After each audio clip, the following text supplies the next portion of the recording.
Agenda Parlamentaria. Un gusto estar con ustedes en esta oportunidad para abordar un tema importantísimo, el proceso de descentralización en nuestro país, además de la regionalización y de la modernización del Estado. Y para ello hemos invitado en esta oportunidad al congresista Jorge Rimarachín Cabrera, que es presidente justamente de la Comisión de Descentralización del Parlamento, para hablar cuánto se está avanzando, qué se puede hacer y qué trae el presupuesto justamente en favor de la descentralización. Congresista, un gusto estar con usted. Sí, muy buenos días. Un saludo a toda la amable teleaudiencia de este prestigioso programa. La descentralización es un tema importante Y apasionante también, ¿eh? Es una deuda histórica con el Perú profundo.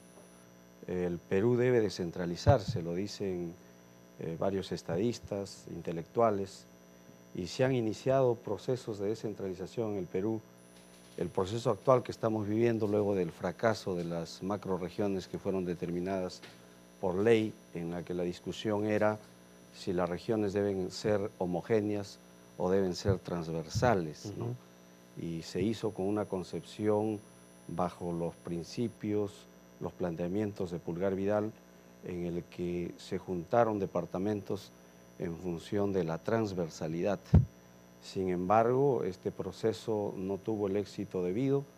Todas las regiones constituidas, que fueron 13, caminaban a desmembrarse, porque el debate era cuál de los departamentos es la capital de la región.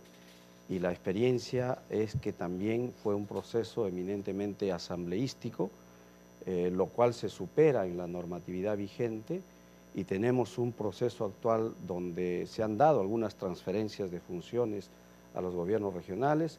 Falta transferir los recursos económicos, en algunos casos se han transferido los recursos humanos. De lo que se trata es lograr estas transferencias para alcanzar un desarrollo equilibrado en el país, el que se construyan polos de desarrollo al interior del país, el que Lima no siga creciendo en forma macrocefálica, el que también tengan crecimiento al interior del país algunas regiones que tienen potencialidades de recursos, y entonces el proceso de descentralización debe profundizarse. ¿Y cómo hacer que esta profundización de la cual usted nos menciona se realice de manera ordenada y no tengamos todo este proceso que usted nos ha contado y que resultó un fracaso? En los dos gobiernos que anteceden al actual, sobre todo en el gobierno del señor Alan García, ha habido un estancamiento en el proceso de descentralización. Se eliminó el Consejo Nacional de Descentralización, por ejemplo. El CND, ¿no? ¿verdad? El CND. Y entonces hay una relación directa de la Presidencia de la República con los gobiernos regionales y municipales. No existe ese ente articulador importante. En la Comisión de Descentralización que presido hemos dictaminado, por ejemplo, la ley que oficializa como un ente de coordinación y de representación a la Asamblea Nacional de Gobiernos Regionales. Esperamos que muy pronto se vea en el Pleno y entonces pueda con este organismo contribuirse a este proceso de diálogo entre los dos niveles de gobierno, como son las regiones y el gobierno nacional, y pueda profundizarse el proceso de descentralización. El presupuesto, por ejemplo, que estamos debatiendo en la actualidad aquí en el Congreso de la República, de 118.000 millones de soles. Yo escucho muchos discursos, no solo del actual régimen, sino de anteriores, que siempre se busca apuntar hacia la descentralización, ¿no? Un presupuesto no centralista, es la frase habitual. ¿Se está cumpliendo ello? Tenemos actualmente, el 2014, una propuesta de presupuesto general de la República en el que se recentraliza los recursos del Estado. Y los datos saltan a la vista, ¿no? En el año 2009, por ejemplo, los gobiernos municipales tenían una participación del 17% en el presupuesto general de la República. Ahora han bajado para el 2014 a 14%. Y el gobierno nacional sube de 66% que tenía el año 2009, ahora sube a tener una participación predominante del 70% del presupuesto general de la República. Eso no es todo. En el presupuesto para obras, en el presupuesto de inversión para el 2014, se aumenta al gobierno nacional una participación en 29% más, a los gobiernos regionales solamente 4% y a los gobiernos municipales se le resta un 15% en cuanto a presupuesto para obras. Esto realmente indica que se está poniendo más plata al bolsillo del Ejecutivo y se está quitando los recursos económicos que necesita las provincias, los municipios. ¿Y la comisión que usted preside, la descentralización, puede hacer algo en ese tema? Sí, daremos el debate. Estos días que se va a debatir la ley de presupuesto, contamos con una coordinación permanente, tanto con la Asamblea Nacional de Gobiernos Regionales, con el AMPE, con la REMURPE y también con entidades de la sociedad civil. Estamos haciendo un seguimiento al presupuesto público del país y estaremos proponiendo que se revierta esta situación. Y le cogemos la palabra tanto al presidente de la República, que el 28 de julio dijo que hay que iniciar un amplio debate con miras a fortalecer el proceso de descentralización. Y ayer en el Pleno, para la investidura, el nuevo Premier nos ha dicho que necesitamos una descentralización que sea sentida por el Perú profundo, y él viene de una región, para construir, nos dice, polos de desarrollo regional e interregional. Nosotros lo que hacemos es tomarle la palabra y que esto se traduzca en una variación del presupuesto planteado, ¿no? Y que se traduzca en políticas y en una voluntad de descentralizar realmente el Perú. Ahora, ¿variación congresista o quizás también, digamos, por la premura del tiempo y todo ello, la aplicación de, digamos, presupuestos adicionales que se puedan incluir en el transcurso del próximo año? Pero si es que hay voluntad, se puede hacer el cambio. Cuando tú tienes un presupuesto general, puedes hacer las variaciones al interior. Y lo que hay que hacer es darle más recursos económicos a las regiones y a las provincias. Por ejemplo, los organismos públicos descentralizados, actualmente se llaman solo organismos públicos, es decir, no quiere el nivel central del gobierno descentralizar estos organismos. Y estos organismos realmente deben descentralizarse al interior del país. Esa es una demanda histórica que esperamos con la exigencia de las regiones, de los municipios y la buena voluntad del gobierno se cumpla, ¿no? Ahora, sobre la modernización del Estado, ¿cómo se está avanzando en ese aspecto, congresista Remarachín?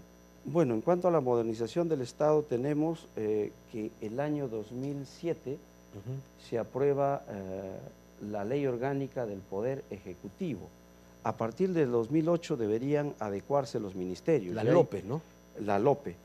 Y debieron los ministerios tener su ley orgánica de funcionamiento. Creo que el último o el que falta... Y los que faltan son justamente los ministerios estratégicos para el desarrollo del país. Falta la LOF del Ministerio de Economía y Finanzas, de Energía y Minas, de Comercio Exterior y Turismo y también del Ministerio de Salud.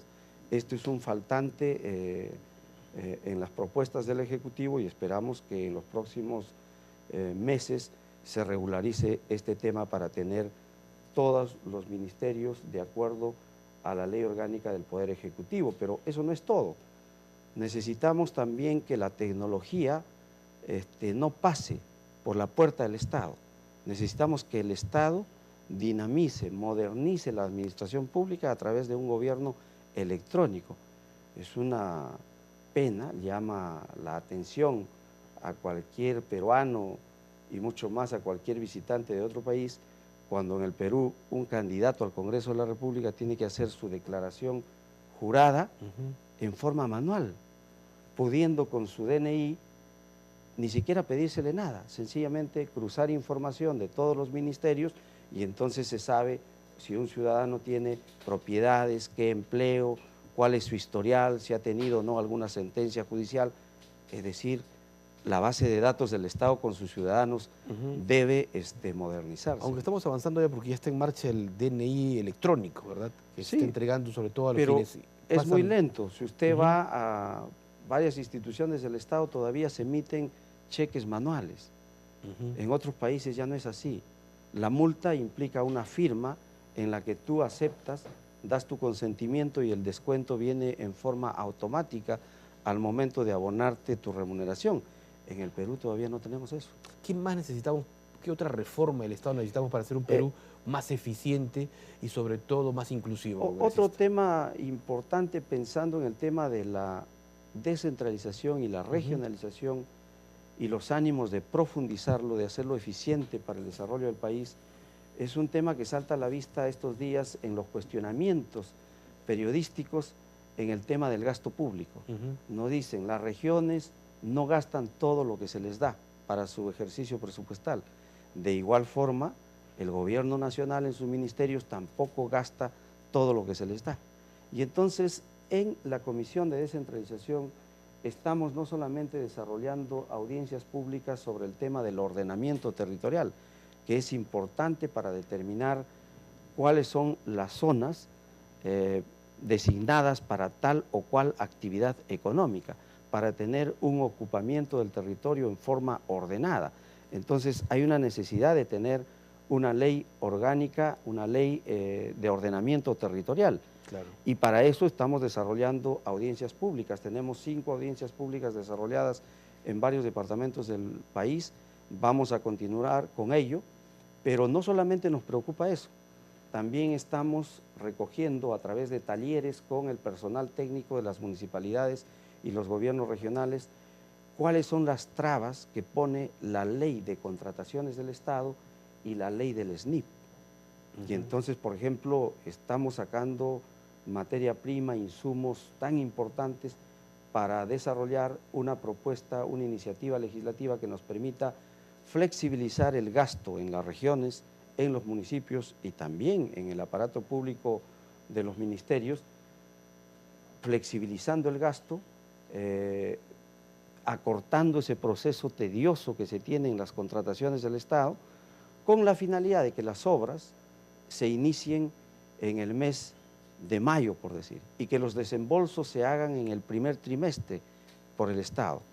Sin embargo, ahora tenemos que se acumulan obras, no se ejecutan los presupuestos porque justamente hay que flexibilizar el gasto modificando las normas de las contrataciones del Estado y del SNIP. Por ejemplo, sabemos cuánto cuesta un metro cuadrado de vereda o pista en una ciudad, y para eso hacer todo un procedimiento tedioso en el SNIP, deberían llenarse fichas ágiles para que esas obras que son cotidianas en los municipios, en las regiones, se hagan sin demora alguna.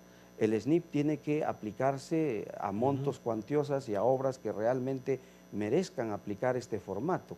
En cuanto a las contrataciones del Estado, necesitamos también flexibilizar las normas con la finalidad de que el gasto en la administración pública sea ágil. En muchos casos, así el seguimiento que hace el ranking EGUREN nos muestra que muchas regiones, al igual que entes del Estado, también no manejan bien y no gastan bien sus presupuestos. ¿No sería por ello que se ha reducido el gasto? Calificar el gasto, si es bueno o malo, pasa por los filtros del SNIP. ¿No? Entonces, ahí no hay problema. Todas las obras están autorizadas, no son obras banales. El problema está en el ranking de ejecución. Y justamente allí el problema de la ley de contrataciones del Estado es la que ocasiona demoras. Le voy a poner 2 ejemplos.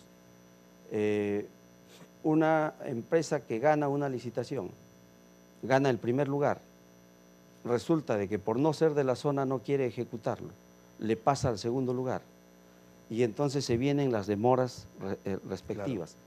Otro caso, hay entidades que quedan en segundo lugar en el proceso de los concursos, se quejan, cuestionan los resultados, sencillamente ese año no tienes el desembolso y no hay obra, claro, y se pasa para el otro año. Entonces hay una serie de mecanismos que tienen que flexibilizarse con la finalidad de que realmente el gasto público sea ágil. Existe una traba, las normas le ponen el candado a los gobiernos regionales y municipales para que no gasten, al gobierno nacional también. Y lo que tiene que hacer el Congreso es flexibilizar estas normas con la finalidad de que se gaste. El gasto es importante no solamente por la ejecución de las obras, sino porque dinamizan la economía al interior del país. Una obra que está ejecutándose en el mes de abril, mayo, durante todo el año, es diferente de que esos recursos económicos recién empiecen a usarse en noviembre o diciembre. Correcto. De modo que eso es lo que falta. Otro aspecto importante en el tema de la descentralización es que todo este proceso de la descentralización, todo este proceso que estamos trabajando para tener una ley de ordenamiento territorial, tienen que orientarse también a un nuevo enfoque del manejo de la economía del país, ¿no? El ordenamiento territorial, ¿para qué? para seguir consolidando una economía primario exportadora en el Perú o un ordenamiento territorial para la diversificación económica. Hay regiones que tienen potencialidades en el turismo y no hay proyectos de inversión pública en el turismo. Hay regiones que son eminentemente agrícolas. Hay un faltante de la industrialización en el interior del país, de darle valor agregado a los productos de la zona. Y el Estado no invierte en este rubro. No existen proyectos de inversión pública en este rubro. Entonces, y creo que hacia ahí tenemos que apuntar. Es necesario apuntar a ello. Yo creo que dando algunas normas y teniendo la voluntad política del gobierno de realmente descentralizar, se avanza. Si el gobierno da indicadores de recentralizar, entonces no se va a avanzar. Correcto. Todo está en la voluntad política y por otro lado también en las exigencias que ponga el pueblo al interior del país a través de sus gobiernos regionales o municipales. Le agradezco mucho, congresista, el tiempo nos va ganando. Sí. Muy gentil. Muchísimas El gracias. congresista Jorge Rimarachín Cabrera estuvo con nosotros, él es presidente de la Comisión de Descentralización, pero además es representante por la región Cajamarca y pertenece a las filas o a la bancada de Acción Popular Frente Amplio.